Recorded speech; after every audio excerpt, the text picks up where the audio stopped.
There's a concept in psychology called the uncanny valley. Most people know it. The idea that things which almost look human, but not quite, trigger a deep, instinctive revulsion. A doll that's too real. A CGI face that moves just slightly wrong. We feel it in our gut before our brain can articulate why. But the uncanny valley isn't just about faces. It's about pattern recognition. The human brain is a prediction machine. It takes in sensory data and constantly generates expectations about what comes next. When those expectations are met, we feel safe. When they're violated, even slightly, we feel unease. And no medium violated our expectations, quite like analog media. Because analog media was never perfect to begin with. It was always slightly wrong. The tracking was always a little off. The colors always bled. The audio always wavered. We learned to ignore these imperfections. They became part of the experience. But what happens when those imperfections stop being random? What happens when the wrongness becomes specific? Film grain is noise. Technically, it's the random distribution of silver halide crystals in the film emulsion. It's a flaw, an artifact of the chemical process.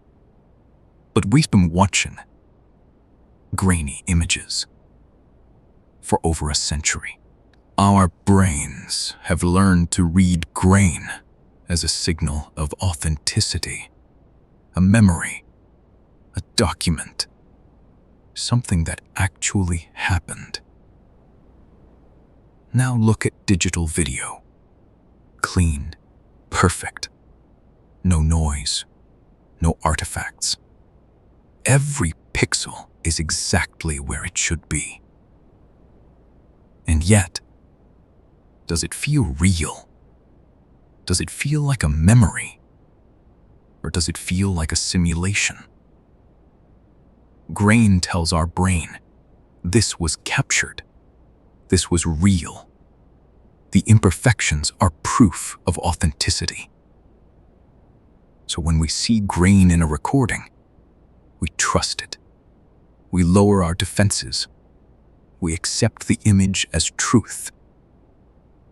And that, the trap.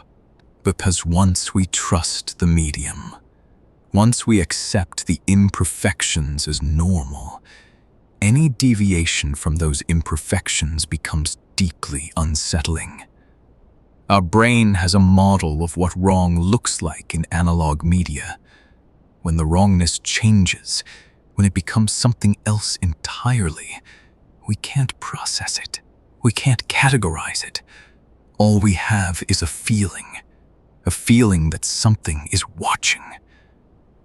The human hearing range is approximately 20 Hz to 20,000 Hz, but our sensitivity isn't uniform. We're most sensitive between 2,000 and 5,000 Hz, the range of human speech. Below 20 Hz, we don't hear sound at all. We feel it. Infrasound. Frequencies that vibrate our organs, our bones, our sense of balance.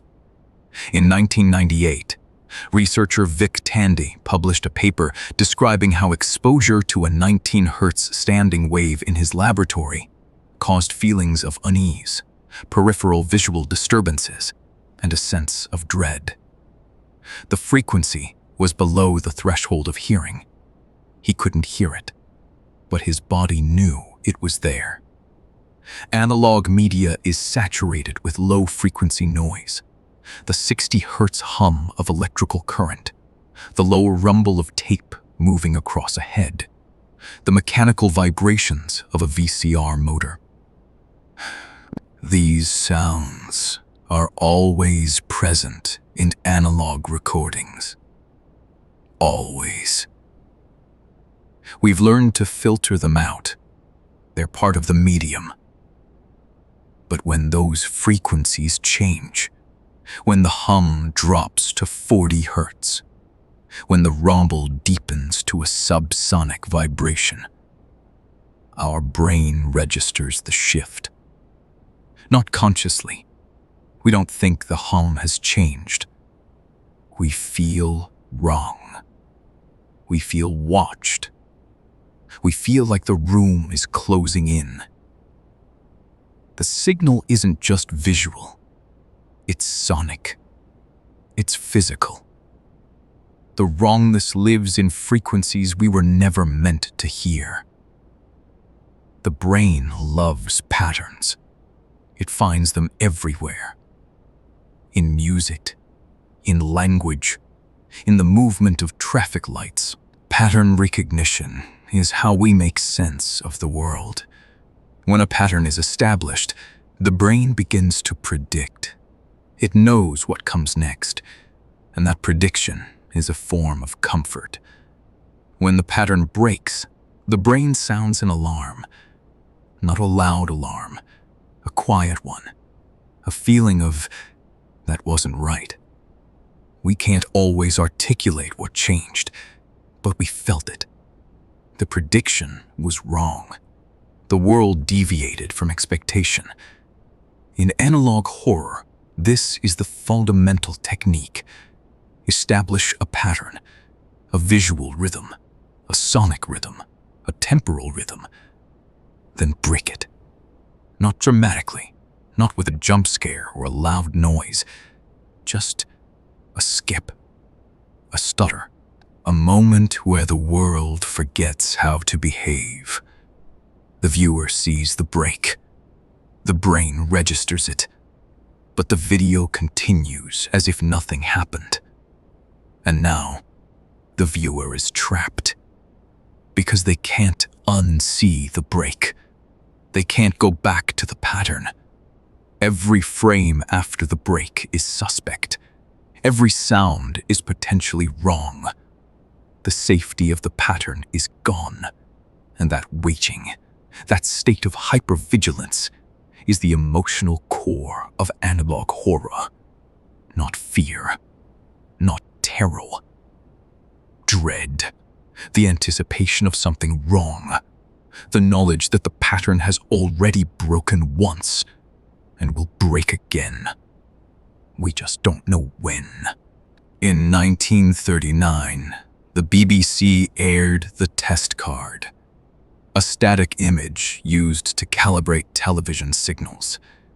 The original featured a young girl with a chalkboard. She was smiling. The image was designed to be reassuring, a human face, friendly, safe. Over decades, test patterns evolved.